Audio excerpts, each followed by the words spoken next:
Hi, I'm Matt. And I'm Tom. And this is a park bench at Ali Pali. Yes, it's getting increasingly cold here, but... I think it's all right. You're on the sunny side.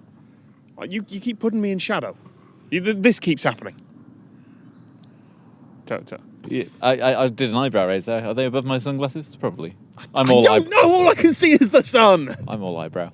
Anyway, Yes. We're getting a monologue.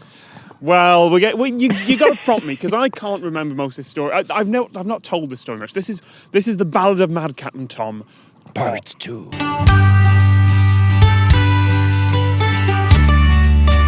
did the uni, Yeah. and then you said, "It's finished." Yes. Yeah. Never doing that again. The character was retired. Talk Like a Pirate Day had all but finished. It had gone out of the public consciousness. I'd left it behind. And I was basically happy to come down to London and leave all of that entirely behind me. Then I went over to New Orleans because I had friends over there, and also to watch the Super Bowl. And it was the one with the New Orleans Saints. It was the Saints. I think they were playing the Colts. I can't remember, but it was the Super Bowl because 5 years or so before that, Hurricane Katrina had hit New Orleans. Devastated the place, and this was their team coming back into the Super Bowl final, and there was so much riding on this. This was the sign that it was a big occasion. it was a big occasion. So a friend of mine said, "Do you want to come over? Do you want to watch the Super Bowl with us?" I was like, "Yeah, okay, I can do that. The flights are bizarrely cheap. I can do this." So I went over, and I had made a bet with a friend I won't mention. You don't make bets very often. No, I don't. But we both agreed it was something we sort of wanted to do, but couldn't bring ourselves to, and it was going to be too much hassle. And we bet on the result of the Super Bowl. And if the Saints won, which, let me be clear here, was not going to happen because the odds were massively against them, then Mad Captain Tom would run for Parliament in the next general election. You were so sure that they weren't going to win, you said that. Yeah, and it wasn't so much that. It was like, even if this happens, it's going to be interesting. You know, it's not going to be. It's going to be something. I probably can't bother to do this, but all right, like I'll bet because it's going to be fun. I'm not going to say what he bet, but yeah, it was an even bet. And then I go to New Orleans, and the Saints win. And by the way, that was a brilliant trip. Like the whole thing was wonderful. I met a load of really nice people that I'm still in touch with, and the Saints won. And New Orleans went crazy because I bet it did. Yeah, because Party City, 5 years after Katrina, steadily getting back on its feet, and it was Mardi Gras the next week. So they have a reason to celebrate, and a reason to celebrate. Yes. In a place where they know how to celebrate. Yeah. I was on Bourbon Street, which is the famous party street, a couple of days later, and it was one of the most packed, one of the most Larry. The word is Larry, the British word. Larry place I've ever been. But it was wonderful. And I come back home, it's like, right, well, this is going to happen, isn't it? So this is going to be the final hurrah for Mad Captain Tom. So it was, which general election? It would have been the 2010 general election? 10? Yeah. God. Yes, and it's the kind of thing that I wouldn't want to do now. No. Because that was A different political landscape. completely different. First of all, I wanted to make sure I couldn't possibly affect the result. So I ran in the cities of London and Westminster, which is the actual Parliament constituency. The only people voting are the MPs themselves, voting for themselves. No, it's a really, really conservative area. It's all... They keep themselves to themselves. it's all the posh houses round Kensington, Chelsea, the City of London, all of this. The expensive bit. Yeah, I mean, there's a few council estates, there's a Churchill Gardens estate, a few others, but it's massively conservative. Everyone knew the result of this going in, so there was no way I could possibly affect the results. It's like, okay, I can run there. And, oh my God, the Pirate Party. Do you remember the Pirate Party? I don't know if they still exist. Yes. I think they did have the previous election a couple of years they ago. are or were the the pro-privacy, pro-technology single-issue party. And I checked with them very quietly. that they weren't going to run anyone there because that would completely spoil the whole thing. Yes. And they said, no, we're not. So it turns out that all you need to do to run for election in Britain, which, so for Americans, this is the Prime Minister is decided by whoever has the largest number of members of Parliament. So it's as if whoever has the majority in the Senate, I think, gets to decide who president is. Well, the leader of that party becomes president. The American comparison, because you know how America works. We don't know how everywhere else works. Yeah, I know two systems. And if you know the British one, then you know how it works. So the local MP is a man called Mark Field. He still is. And so, He hasn't changed his name. No, he's still the local MP. He's not going to. He's in a safe seat. He's normal Conservative.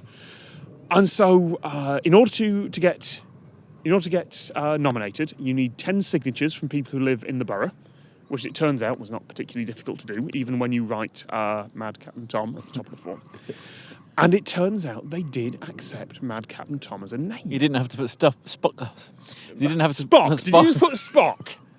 Tom Spock. Thanks very much. No, you didn't have to put Tom Scott. They accepted it as a commonly used name, which is absolutely fine under the Electoral Commission's guidelines. So I put the hat up. I got a new Brian the Duck. Ooh. I didn't mention Brian the Duck last time. Brian the Duck was the small... Mascot? Yeah, a small yellow duckling that all the way through York, as part of the costume, was literally safety pinned to my shoulder. The little duck basically had a safety pin put in its jacksie, and there's some slang for you, and just attached to my shoulder. And Brian the Duck got an upgrade. Brian the Duck became a full-fledged full-fledged? Literally, fully fledged stuffed toy mallard. They'd have gone wild in the comments if you hadn't noticed that one. Attached the brim of the tricorn. And I turned up to to City Hall, to Westminster City Hall, to the 15th floor, the electoral thing, in full garb. You have to register in person, do you? You have to register in person, by hand. So you're going to do it in costume? Sorry, I lost a bet. This is happening. Yep. It's always the best way to run as an MP. And they were okay with that. You know, they've dealt with this before. But again, going in, the returning officer knows kind of what the deal with it. This is not. We have a monster raving loony representative. Yeah, generally. we have some. There's always going to be someone who runs in that constituency. And as it turns out, I was the only comedy one that time. Okay. So that's great. 2 days later, the Pirate Party announced they are running someone there. So we have Mad Captain Tom, Yar. Not registered to a party. Independent. And Jack Nunn, I think his name was. From the Pirate From the Party. As in piracy, as in internet piracy. This not made as in... it onto the Radio 4 news quiz. This was actually an item in there because they said it had actually divided the pirate vote and it got a laugh. Which was good. That was good. So I needed a manifesto. We filmed that around London and Westminster. I'll link to it. Standard jokes, normal jokes, tax on Cheryl Cole MP3s. That was just because I didn't like Cheryl Cole's music. My favourite was the free roll of duct tape. What was the free roll of duct tape? To fix broken Britain. Oh yeah, because that was the Tory slang. So that's the other thing. Aside from the fact that the character had died, I was lost at sea. I'll get onto that. 2015, I would not have done that joke. Because good grief, the political climate changed in 5 years. That was a toss-up election. We don't quite know what's going to happen, or at least it seemed to. Then we've had 5 years of Conservative austerity, and no, I would not have done that joke again. That election was more of a going through the motions. We could there wasn't. It really is as you can get with the general election. You knew Labour were going out. Yeah. And there was this brief flurry of whether the Liberal Democrats were going to get in or not. Yeah. The more recent stuff had a lot more riding on it. And on election night, 10 o'clock live, we're doing their election show, and they invited me to be in the audience in the loony section, which was quite good. Because I was there. I'm going to need to go back, but I was there when the exit polls came out. And they had a bit of the studio for Labour, a bit of the studio for Conservatives, a bit of the studio for Liberal Democrats. We had three parties, you know, that was the thing. And the Lib Dems were all hardcore Lib Dem supporters. They had drunk the Kool-Aid. They were sure that they were going to get majority, and then the exit poll comes out, and it's Conservative victory, and you could just see that side of the studio go. It was like someone had put their favourite teddy bear through the tumble dryer by accident, and it had shrunk and got a little misshapen. Yes, it was that. And then after a while, I left because I wanted to go and do more exciting things. Anyway, before that, I briefly thought about doing doorstepping. I thought about doing that In Westminster. Yeah, and then one of the first responses was someone going, "No," and just slamming the door on me. It's like, no, this is an inefficient way of doing about it. It requires me bothering people, and it's not that good as a joke. Yeah. I had leaflets printed. I actually had proper pamphlets printed. It turns out if you are a candidate, Royal Mail will give you a special price on sending one of your leaflets to every elector in your constituency. Really? Unfortunately, that's still several £1,000s. Oh, by the way, you do have to pay to run as a candidate. You have to pay £500. Oh, I thought it would be more than that. No, it's just enough so you don't get a massively long ballot paper. Yeah. But just enough that if you've lost a bet, you can look in the rainy day and special projects fund and go, well, okay, I can afford that. But you lose that money. You get that back if you get elected. You get that back if you get more than 5% of the vote, I think, 5 or 10%. I did not get that. Spoilers. The other thing you get is a place at the Hustings. Explain Hustings, because I'm sure a lot of people won't even know that word. Yeah, okay, so the Hustings we're going to get all the candidates in a room, and it's generally like a sports hall somewhere or whatever. And we're going to get questions from the populace who want to come along. It's a Q&A. It's a Q&A with all the candidates. And I got an invite. And it's like, yeah, okay, I can do that. I guess. And it was lovely because it was in Bow Church, which is lovely. And there's all the candidates there. And wonderfully, they didn't quite do the hustings right. It's meant to be a different candidate starting each time. They didn't do that. They started with the one on the left and went to me on the right each time. So I got to just do the quick comedy response after everyone else had done it. The light refresher before the next question. Yeah, it really was. And you got steady jokes. And if it was a serious topic, I'm not dealing with that. That's fine. Except that the man before me was a man called Dennis Delderfield. That is a hell of a name. It is, and he was. When I say conservative, I don't mean the party. I mean small c conservative. Oh, it was better. It was better in the old days. It was better when we didn't have all these people referring to anyone who is not from middle class Middle England. I mean, I might be slandering the man here. That's an impression of him, but he After basically 6 years. Like there was a question on LGBT rights, and I forget what the line was, but it was essentially no. And I forget. I basically came right after him and managed to just repeatedly kind of go, metaphorically just poke his beliefs for a bit and make a cheap joke while dressed as a pirate. It was quite good. I think he was quite angry at me afterwards. No, he wasn't. He came up afterwards. And said I was quite good at this. And if I want to do something serious, I should get in touch or something like that. It was this weird... Let me guess your response was, no. I got out of the conversation as soon as I could, and it turned out that the vicar who invited... Because it's a church, so there is a vicar, priest for the Americans, who has a... what's the name for a vicar's house? Vestry? Something like that? Vicarage. Yes. Vicarage. Above the church. Like, if you're the vicar of this famous church, you get a little flat above it. That's really nice. Like a penthouse apartment in a church. Invites us all up for drinks afterwards. It's wonderful because the Church of England is wonderful. The Church of England is more about community than religion in most cases. Yeah. And it's just this one. It was lovely vicar. Yeah. Oh yeah, what have you got yourself into? So I lost a bet. Oh yes, that's fine. So we had the Hustings. Sorry, I'm monologuing here, Matt. That's fine. It's a story you have to tell. It's your story.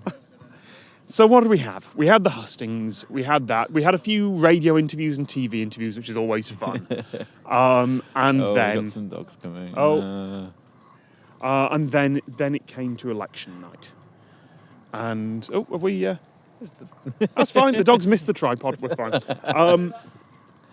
And then it got to election night. And I've been managing this on Facebook and Twitter and everything. And it's really, the joke is old now. The joke is done, but it is election night.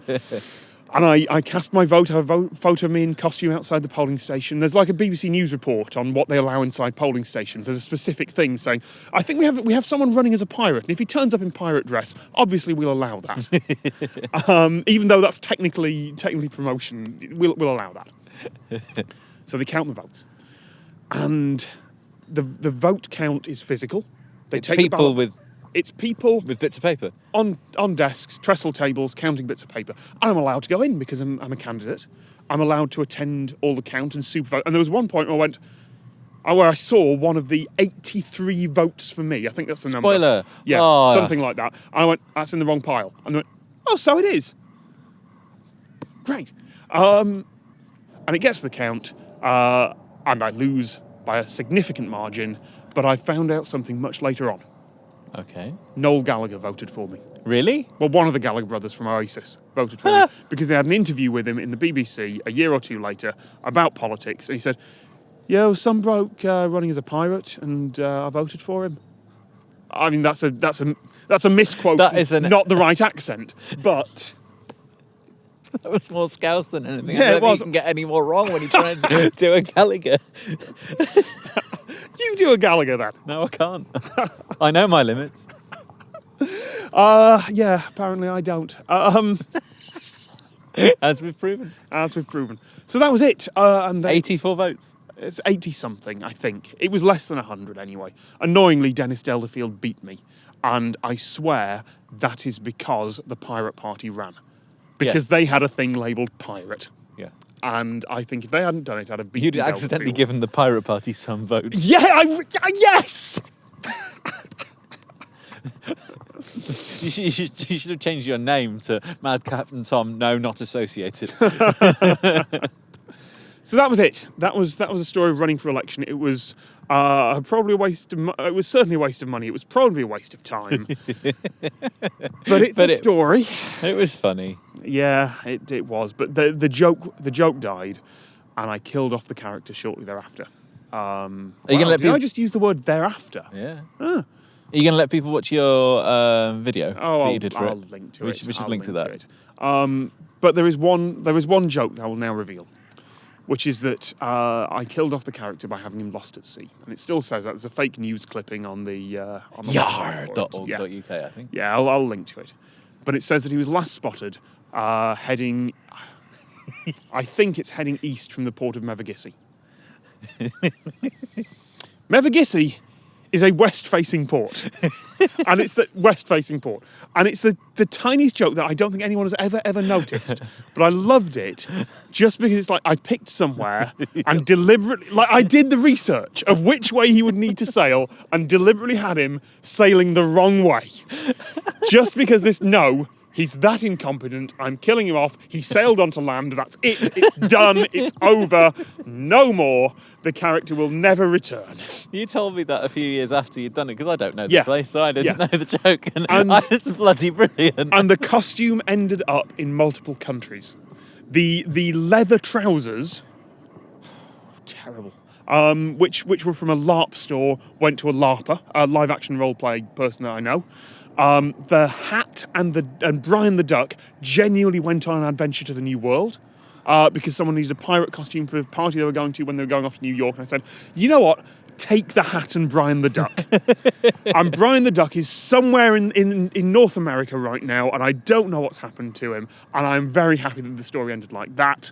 The frilly shirt went off to a charity shop. The medallion went off to someone else. And all the bits are dispersed. And I couldn't be the character again if I wanted to. But Brian the Duck went to the New World, and I'm so happy about that.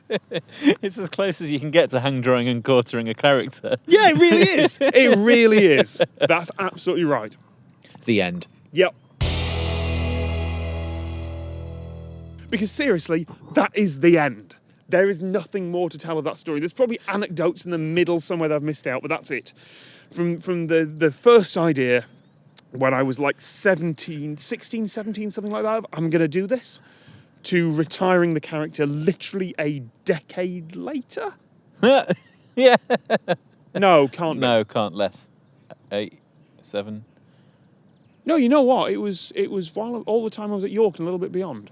So it was certainly, well, hell, you know what? It was The majority of a decade. yeah, that's it. Done, never to return. Cut to 20 years later. Don't you dare.